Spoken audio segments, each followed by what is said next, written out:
I want to go and talk about some of your college football playoff hypotheticals, because at the end of every live show, what we do is we go to the live chat. One of the many benefits of being dialed in live on the YouTube.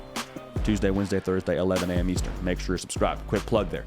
But when we get to the live chat, without fail, 75% or more of those things y'all want to talk about in the live chat is playoff scenarios. What if this team wins and this team loses? What if we get a conference champ that's one loss from this conference, undefeated from this conference? How does it shake out? Where does it all fall on Selection Sunday? Well, to me, I was like, I'm seeing some demand here.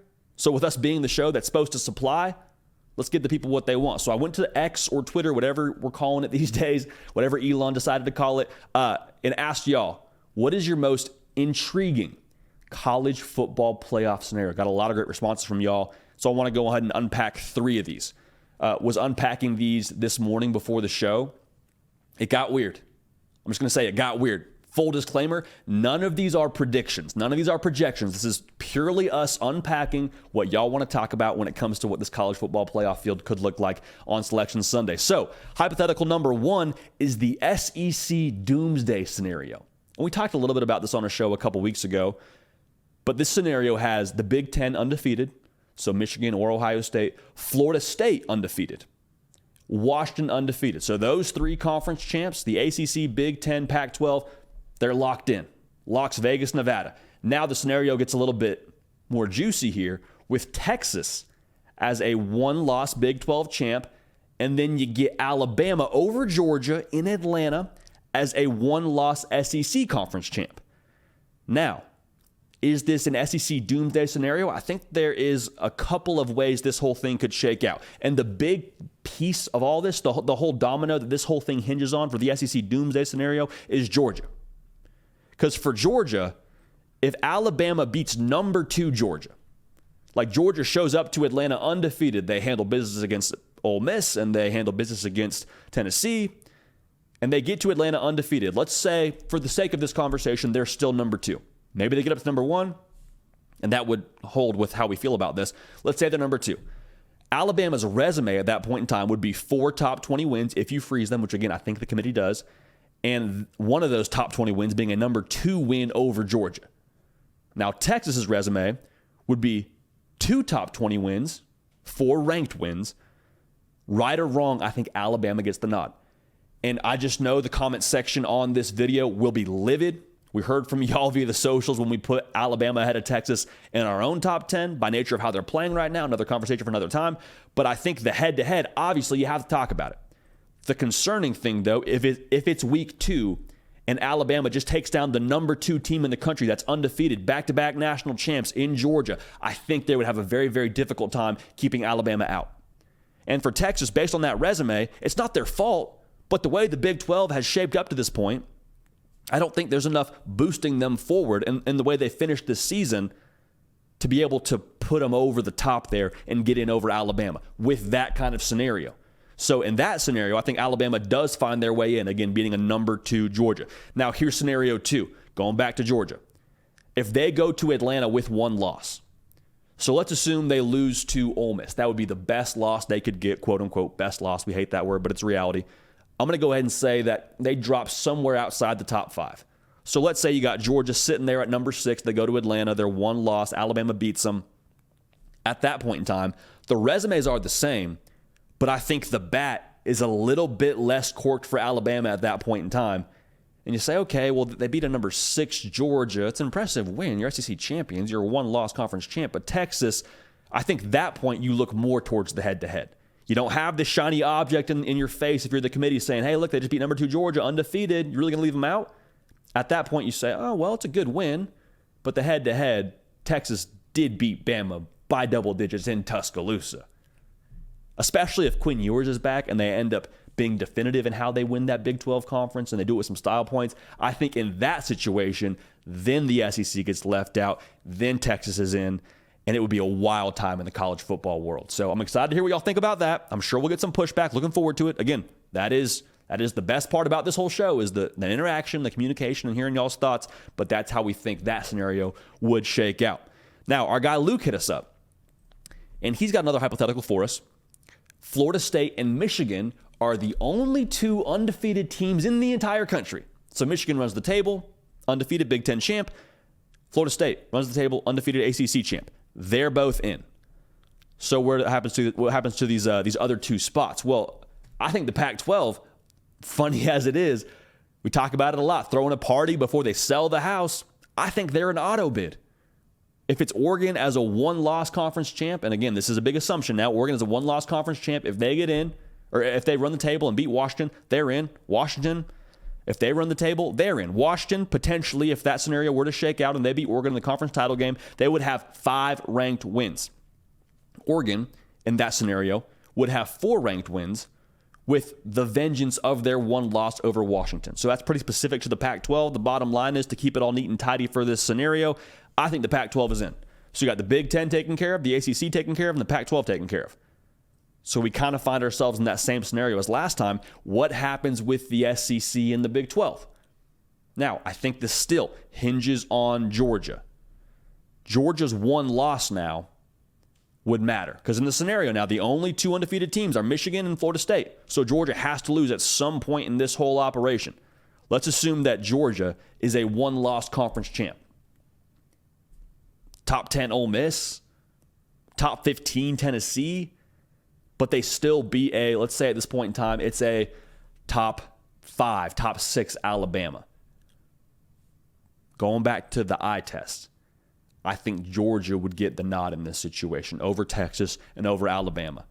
Because to be real now, we all say that we try and eliminate the eye test and we all try and keep, last season out of it. But like for real, is Georgia not going to get the bump if they're a one-loss conference champ? Are we really leaving the team out of it if they lose to a top 15 or top 10 team, especially if it's top 15 at Tennessee or a top 10 team at the crib against Ole Miss? Like those are both, I hate to say good loss, but those aren't inappropriate losses. Those aren't kick them out of the playoff kind of losses. I think the brand power probably plays a factor here.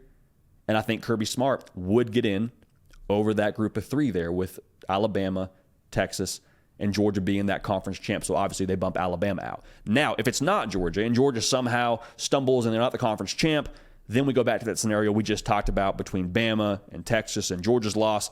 But at the end of the day, with that scenario, I think the Pac-12's in, and I think Georgia as a one-loss conference champ, unless they somehow lose to Georgia Tech along the way, I think they find their way in. A lot of great hypotheticals here. So this is definitely like the most wild one. This is like the Friday night kind of hypothetical where things just get a little bit crazy, a little bit weird. Hypothetical number 3 is from our man Hayden. And he says he has Oregon or Washington, I believe, actually winning the national title, so I don't want to go that deeply down the rabbit hole where they play for the national title. I love the thought of it, though. I like where your head is at. That'd be awesome. It'd be a tremendous storyline. But his hypothetical is that Oregon and Washington just both make the college football playoff. Let's start there, and let's kind of have that be the talking point for this. This is possible. This is very possible. This is not a prediction, but this is possible. It would take a lot of things that feel impossible, but it's possible. The bottom line here, when it comes to the Pac-12, Oregon would have to be your one-loss conference champ. If Oregon loses 2 games, they're not in. So they got to beat Washington in the conference championship, and let's just say it has to be close again. Let's have it be another 3-point victory, so the overall is like the series together, if you took both scores, is tied. So let's say they win by 3, and it's, 75-75 across the series the last 2 games. All right? So there's that. That has to happen. If that doesn't happen, this whole situation falls apart. Let's assume for the sake of this conversation, too, that the ACC does us some favors and they keep their side of this whole thing nice and neat and tidy. Florida State runs the table. They're undefeated. Now we get to the SEC and the Big Ten. You say, JD, how in the world is one of them getting left out? Much less, how would this happen? How would this happen? Well, this week will be a very, very big part of this, to be real. Because if Tennessee loses to Missouri, Georgia will clinch the East. Now, Georgia still plays Tennessee, but if Tennessee loses in that 3:30 spot, the East is won. It's Georgia's. So if Tennessee drops that game, and then Georgia goes on to play that night, and they lose to Ole Miss, well, they got 1 loss. And then let's say that Tennessee, you go to Neyland Stadium, it's not an easy place to play, and they catch Georgia slipping, and Georgia loses another game. So remember, Georgia's already clinched the East. They're going to Atlanta, but they got 2 losses. So they stumble into Atlanta with 2 losses, and they take down, let's say, Alabama. Well, at that point, you have a 2-loss conference champ, Georgia. I'm just saying, let that sit in. That would be a wild conversation. That would be an awkward scenario. You have a 2-loss SEC champ. And the runner-up is also a 2-loss SEC team. So no one's getting in by where I'm sitting by nature of how that whole situation is set up, by nature also of what history tells us about the college football playoff. No 2-loss team has ever made it in. Could it happen? Georgia would be a pretty good candidate, you would think. But that would be, in my mind, something that would keep them out. So that's one thing that would have to happen. Now here's the other, and this is where it gets real wild. So stick with me here. This is where it gets wild. The Big Ten would have to have Michigan, Penn State, and Ohio State just beat up on each other, and they all have 1 loss. So Michigan loses to Penn State this weekend. Michigan rallies the troops, gets to Ann Arbor. You take down Ohio State, and one of those 3 ends up in Indy. Okay? Then you play the Big Ten West, and the Big Ten West just says, you know what? Much like the Pac-12, it's our last time. One time for the one time, boys. Let's do this thing right. Let's end this divisions in the Big Ten. Let's do it right. And they somehow find a way. Iowa just says game blouses, David slaying Goliath kind of fashion. They take down whoever it is of those 3. And the Big Ten champ is not one of those 1-loss teams. So it's a multiple-loss Big Ten champion. Well, you say, okay, well, JD, probably one of those Big Ten teams that didn't play for the conference title gets in, right? Yeah, probably so, actually. But are they both getting in? Is a 1-loss Ohio State and a 1-loss Penn State who didn't even play for the conference title, are they both going to find their way in? I mean, pick or choose one of those two. I guess you probably take Ohio State in that situation by nature of the head-to-head. I don't think you put 2 1-loss non-conference champs from the same side of the division. They didn't play for the division or they didn't play for the conference into the college football playoff. So in that scenario, you have a 1-loss non-Big Ten champ. You have no SEC. You have 2 Pac-12 teams. And you have the ACC. Last thing you have to have here is the Big 12. Big 12's got to take care of you here. And if you're rooting for this scenario, you're rooting for Oklahoma State. Oklahoma State, now, if they run the table, I believe they end up in Jerry World, and they could very easily end up playing Texas if they run the table. So, let's say for the sake of this conversation, to keep this whole situation intact, Oklahoma State, they show up to Jerry World, they take down Texas, 2-loss Big 12 champ.